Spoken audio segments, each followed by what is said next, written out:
Hi, my name is Kim, and I just donated a kidney to someone I don't know. 1, 2, 3, 4.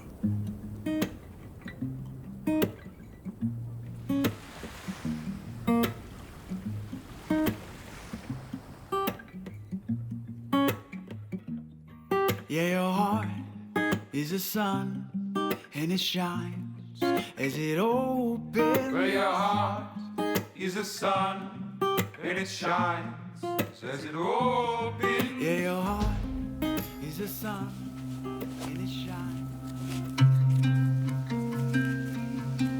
I think when I heard about it, a lot of the thought process was like, why not? In terms of sacrificing a piece of yourself to save someone else with minimal risk, and like life expectancy is the same. Everything that's huge in that way is the same. Why wouldn't you? You know, it doesn't make any sense why you wouldn't.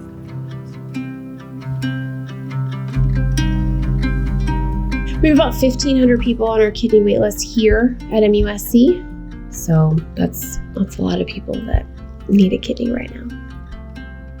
It really just ranges as far as why somebody might need a kidney transplant, and whether or not they're on dialysis is dependent too on their diagnosis.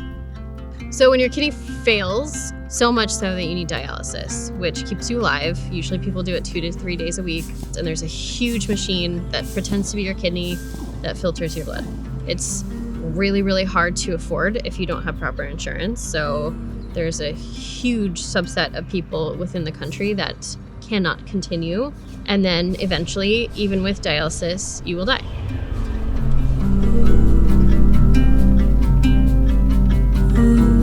What's interesting on the other side of it is if you have 2 healthy kidneys, likely they're operating at a percentage and one is usually stronger than the other. And if you decide to donate, they take your lower percentage one. So it'll take an adjustment period. They said usually 8 weeks. And within 8 weeks, my kidney, which is usually like this size, will grow and it'll become bigger in mass and everything. So living donor kidneys are the gold standard, what we tell patients to strive for if they can. So a chain is basically where we're able to put together a series of donors and recipients. It can be a waitlist patient that didn't have anybody who had living donors come forward for them, and then incompatible pairs in the middle. So if I came forward for you and we weren't a compatible match, we would find a different recipient for me and a different donor for you. So we're able to string together some pairs of patients. What's great about the chain system is so many people are affected. Because of my one kidney that I'm able to give, 2 people end up getting kidneys tomorrow. Life goes back to normal for the most part pretty quickly after surgery, and being almost 5 years out, I could not tell you that anything is missing. No, and I think I've gained more by donating than anything else.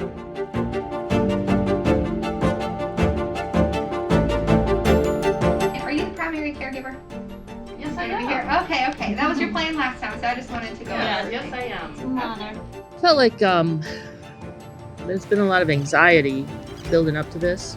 You know, she came here for testing, and I thought, well, maybe they won't take her, you know. And then, sure enough, they want her, you know. Oh, yeah, you're great. So we'll take your kidney.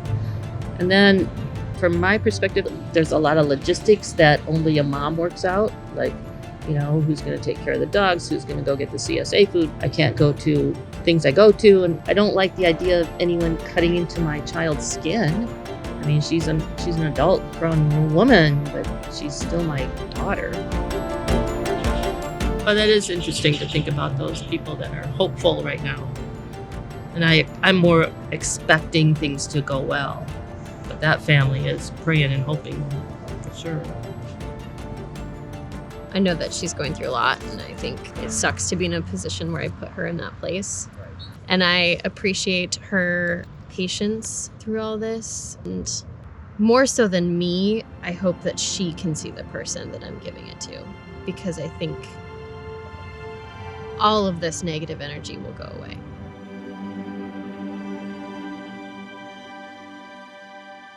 The old kidneys stay in place. So they'll have 3. And so then they put the new kidney into the vessels that bring blood flow in and out of your leg. So it's kind of here on the right lower side. It's a whole new setup. So it's a whole different area. So we're not anywhere near the old kidneys really. We attach the artery, the vein, and then the ureter, which brings the urine from the new kidney to the bladder. So those are the 3 big connections that we make. The donor is usually in the hospital kind of overnight. Some people are ready to go home the next day. Some people need another day to make sure they're, perfect, because we want to make sure that we're taking good care of the donor for being so kind and giving us this great gift. What I'm feeling today is worth it. It's worth all of it. It's worth all the tests and all the pain and all the blood draws. It was worth it all. Like, I haven't even met that person and it feels worth it. So we try and facilitate that meeting afterwards as long as everybody is agreeable to it. As far as relationships that are built and forged from that just really depends on the group.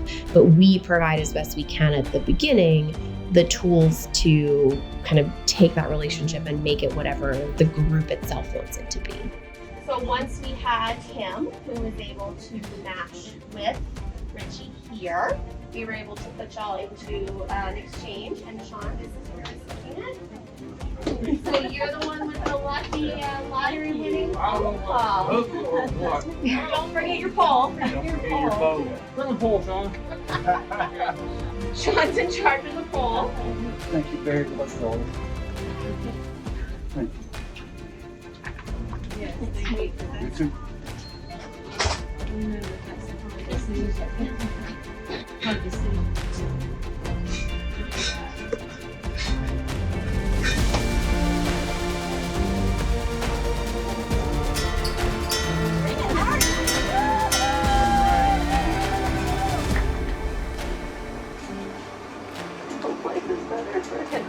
Oh, I think it already is. I can't believe his kidney levels are already good. How can that be? That's really nice.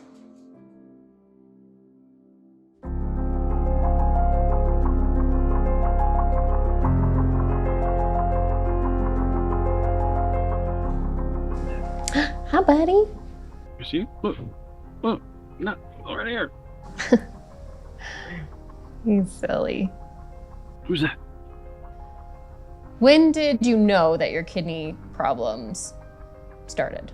Well, first of all, I had a kidney stone in like 2004 or so. But then I went to the emergency room. Then my doctor told me when they found out about mine, he said you should have been going to the doctor every 3 to 6 months getting yours checked. And nobody told me that. So 2.5 years ago, my head was hurting real bad. And so the wife said, check the blood pressure, and it was like 200/180. Holy cow. Yeah. She said, you think it's time to go to the doctor? My doctor come in and said, well, your kidneys are failing. And see, nobody in my family has history of no kidney problems. None of them. I don't know where I got mine from, so. And then after that, that's like when they put you on dialysis, right? Yes, ma'am. The same day I went, like 2 days later, they put a cath in right here.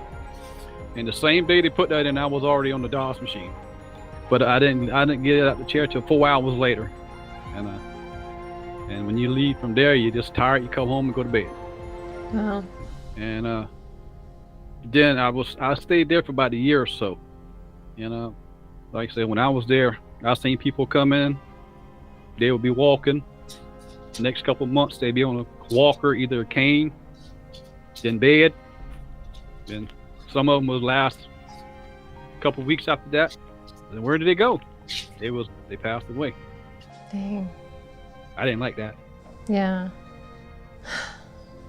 When they told you that you had a match, what did that look like? What was like the process after up into the surgery?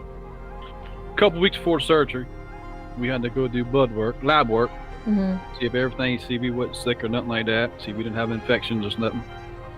And after that, I said, everything looks good, so we're good to go. And, That's awesome. And I was ready.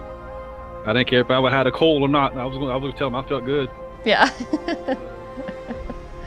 And I know I talked to you during this time, but like, how was the recovery process for you? Was it really rough? It wasn't too bad. I'd rather have I'm telling you the age right here. I'd rather have a surgery than a kidney stone. Yeah, I can't imagine that pain. I've heard it's really bad. Oh yeah. But like I had 4 times. Oh my goodness. So outside of those things, like how has your life changed since having a kidney? Well, I eat a lot. Good. Before I didn't hardly eat hardly. Well, I ate, but I didn't eat this much. Yeah, now I can eat after I get up in the mornings. An hour or two later, I'm hungry again. Good. I can breathe now. And you got your grandkids to keep you busy on their off time. Oh gosh, the only time. Yeah, they outside right now playing. I think they're playing football. Keeping you busy, keeping you on your toes. And I appreciate everything you've done. I'm happy to know you, Richie. You too. I'm happy to know you. So. Well, thank you for doing this. And you and I we're in touch. We're in each other's lives forever. So I'm always here for you if you need anything. Okay. See y'all later. Bye. If there's any kind of emotion that can describe the ultimate human connection, this is it. Like, this is what I'm feeling. I'm feeling connected to a human that I don't know in such a way that's just indescribable.